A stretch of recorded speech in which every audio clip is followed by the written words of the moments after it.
It turns out Ukrainian forces control less Kupyansk than previously claimed. It's day 1429 of Russia's operation in Ukraine. Let's dive deeper. Let's start from the Kupyansk front.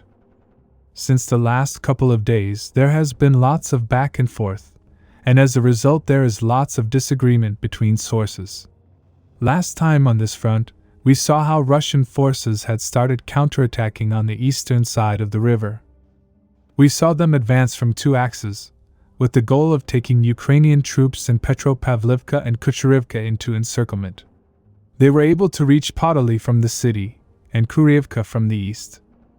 Even though the presence of Russian forces were confirmed by the footage, many sources were saying to wait for confirmation of confident control, because fights were taking place. Ukrainian sources were refusing to acknowledge the Russian penetration.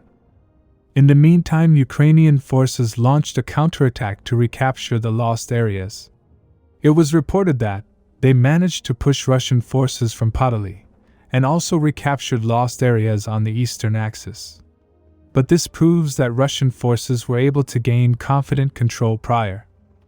However, this does not end here, as Russian forces since then have launched another attack.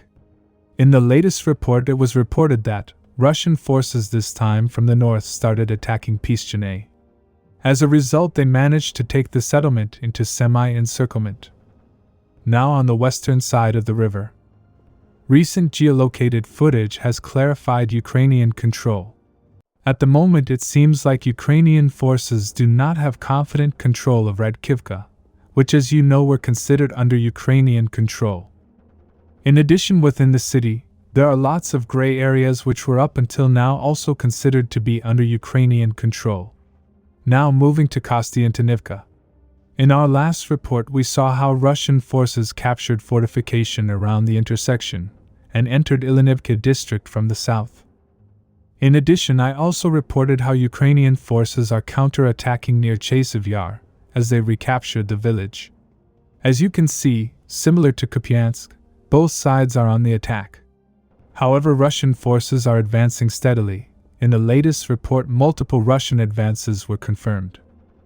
First, within the city, it was reported that Russian forces were able to cross the highway after intense fighting, and captured this area. However, in order to confidently control the area, Russian forces will have to protect their flank, where Ukrainian forces are already counterattacking. Now near the western flank of the city, Russian forces managed to reach Stepanivka from the south. I remind you that Ukrainian forces are defending it very strongly. If the flank falls, the fall of the city will speed up. Subscribe for more frontline updates. Let me know your thoughts in the comments down below.